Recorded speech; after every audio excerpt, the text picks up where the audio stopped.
So I think today is a good day to put the Corvair back together. Thank you so much for joining me. My name is Sean. Welcome back to Auto Anatomy.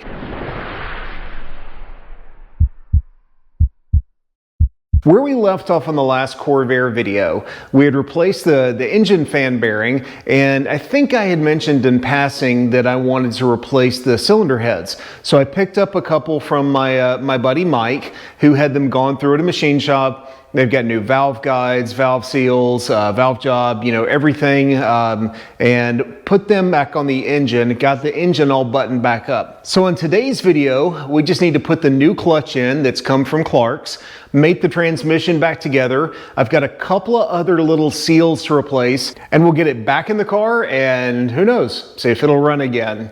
Before we get started, if you like seeing classics come back to life, take just a couple of seconds and click on that subscribe button, hit the bell to be notified when any new videos come out, and leave a comment below about things that you would like to see in this channel moving forward. Thanks again so much for watching. Let's dive into it.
So with the engine out of the car, I just wanted to make sure that the transmission was in good shape, and looking down through there, and I can't rotate it very well, there we go, looks like all the gears are in really good condition.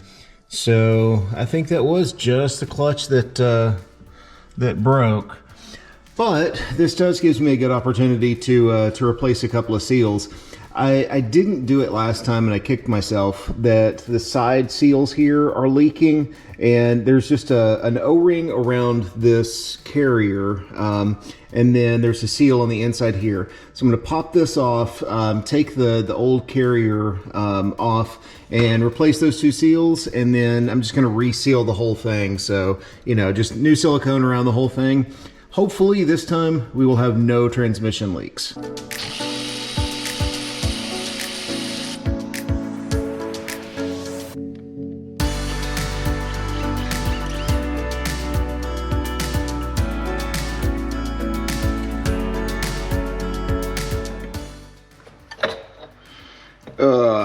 Look at that. That's nasty.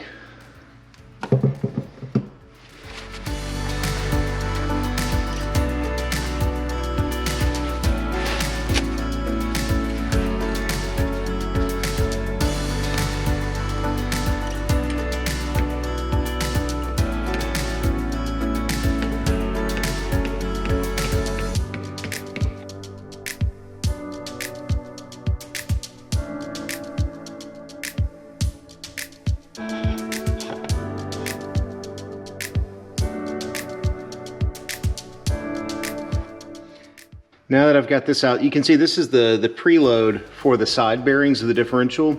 And right there, I don't know if you're gonna be able to see it or not, there's a tiny little O-ring that is just absolutely flat. I've got a new O-ring for that, and then a new bearing for the center here. Let's get this cleaned up first, and then put some new bearings on it and get it sealed back up. Okay, now with this all cleaned up, you can see it a little bit better. Here is the old O-ring that is completely flat and squished from 50 years, and I've picked up brand new O-ring and side seal from Clark's. There you can see it. So hopefully you can pick that up. It's much more round than the old one there. So let me just clean this groove out. This is the new side seal here. And if you look, the rubber lip is completely gone on the old one. It's just worn away. So this will just get hammered out. The new seal will get hammered in, and we'll put the new O-ring on and put the side cover back on.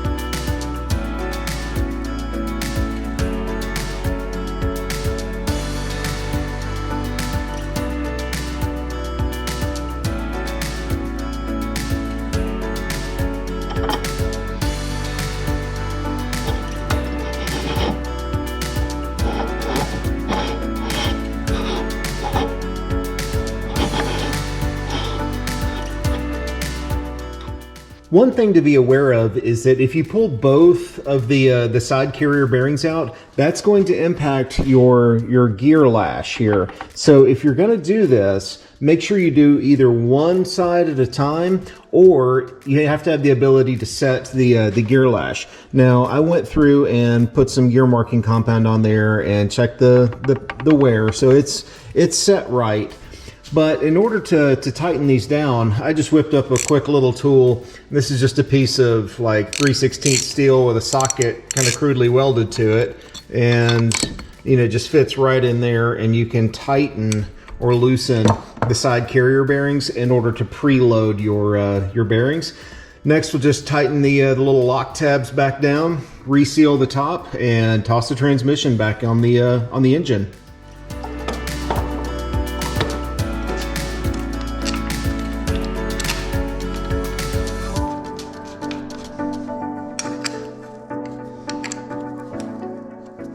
All right, as you can see, we've got the engine and transmission all mated back up. I went ahead and filled the transmission with fluid, and I think everything's ready to go. So let's get this thing back in the car. But before we do, I'm gonna do the one thing that I wish I had done last time. It's just replace the engine mounts. So you can see the old ones here, and sadly I had to cut the bolt because they were just fused. You can start to see they're cracking and separating here just a little bit. Partly is my fault because I did lift up the engine a few times, lift up the car by the engine, which I know you're not supposed to. But I picked these up from Clark's. They're just a factory replacement. I've got some brand new grade 8 bolts to put on and new castellated nuts. So we'll get these installed first, then drop the engine in. Or I should say lift the engine in.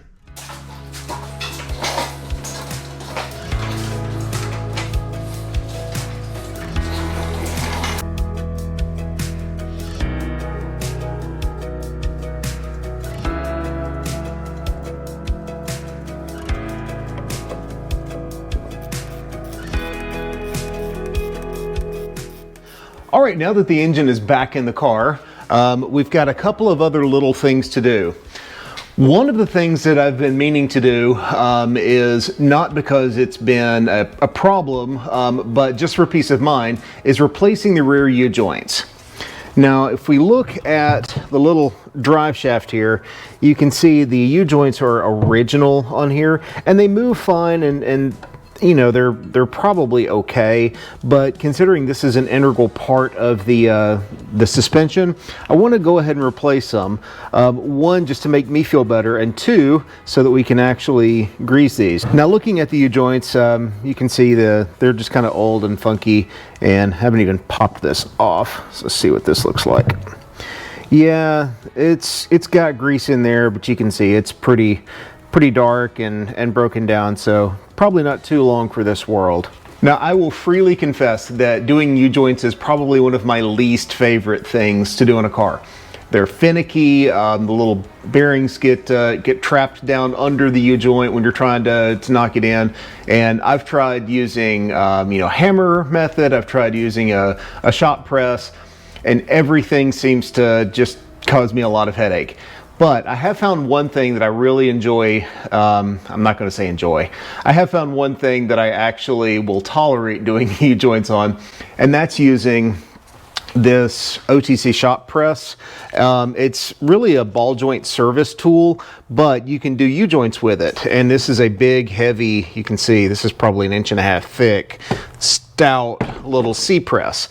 And you just pop the little circlips out here, and you can use this with an impact, and it just drives them right out. Super easy. I will put a link in the description about where I picked this up. I got it on Amazon. And in interest of full disclosure, it's an affiliates link, so it will help support our channel. So if you do click on that link and pick the shop press up, it does help support our channel. So enough talking. Let's knock these old U-joints out, get the drive shafts cleaned up, painted, and put back in the car, so maybe we can take it for a ride again.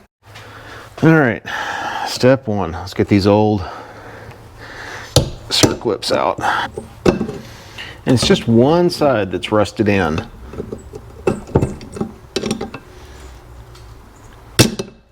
There it goes. Oh, that actually came out. I'm surprised it didn't just break.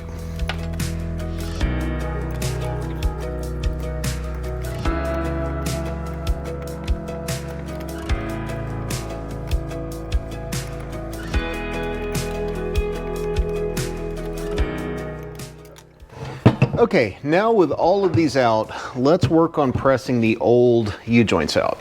And this is where this really comes in handy. What we can do is just set this guy up,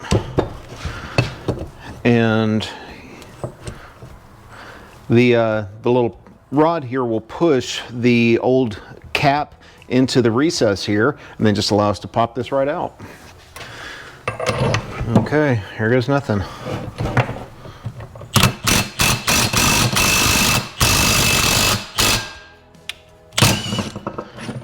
Just like that, this should be out of here. And of course, you know, this is rusted solid, so we're just going to heat this up a little bit.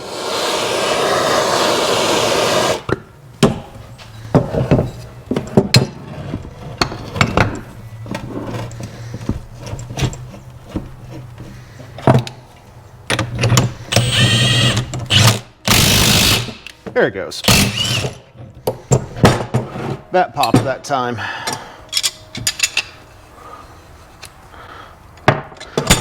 Yeah, that one was dry. Completely dry. That one was getting ready to fail.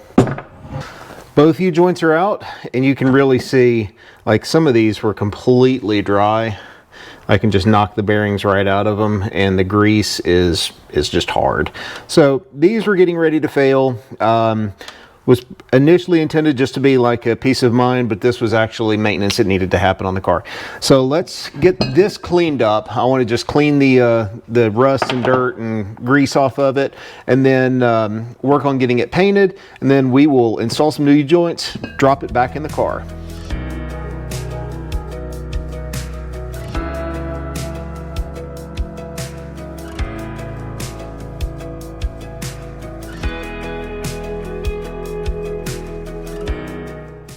With everything cleaned up and the bores all sanded out again, I just used a little Dremel with 120 grit just to lightly sand and smooth the bores back out, so that way I don't have any problems driving the new races back in. All right, picked up some new U-joints from Rock Auto, and it's just a standard replacement with the Zerk fitting. Now, I will tell you that from experience, the Zerk fittings, where you locate it, whether it's this way or this way, can make a big difference in the serviceability of the car. On this car, the Zerk fitting should go towards the center, because if you put it towards the, let's see if I can orient it, towards the body or towards the wheel or towards the axle, you've got a flange like right here, so you're not going to be able to get to it very easily. So make sure that when you put the U-joint in, that the Zerk fitting is going towards the inside so that you can actually get to it to service it. All right, now to install these, we're just going to pop the caps off and slide our new cross in here. And this is where you got to be really tricky and careful, because you want to make sure that you don't drop any of those bearings down inside the bottom here, because what'll happen is you think it's going in, then it stops short, and you try and hammer it in or press it in, it just won't go. It's because one of those little bearings has fallen against the bottom and is crushing against the end of the cross there.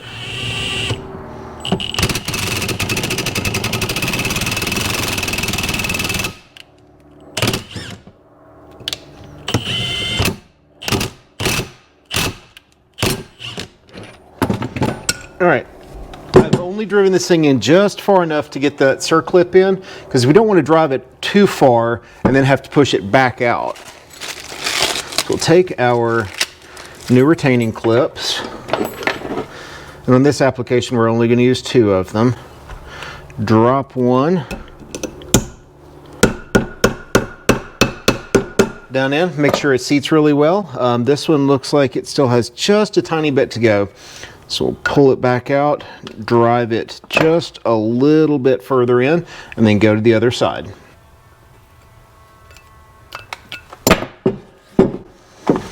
Still moves nice and easy.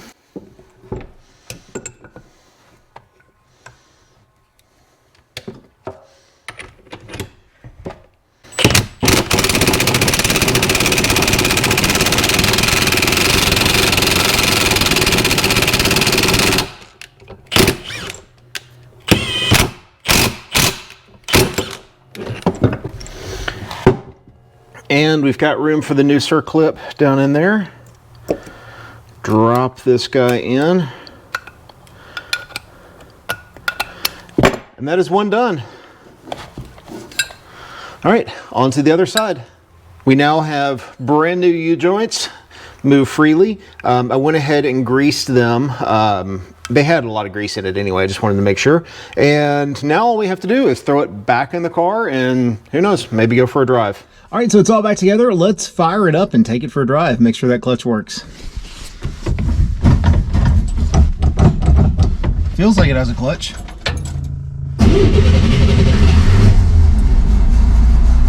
And it's running. Doesn't feel like it's running great. All right, y'all, let's take it for a drive. So the clutch is working, kind of. Feels like it really needs adjusting. Ooh, we are smoking.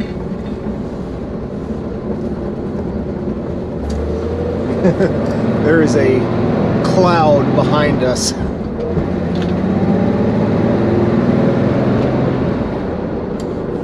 That's not good. That's new. It's not smoked like that since we first got it.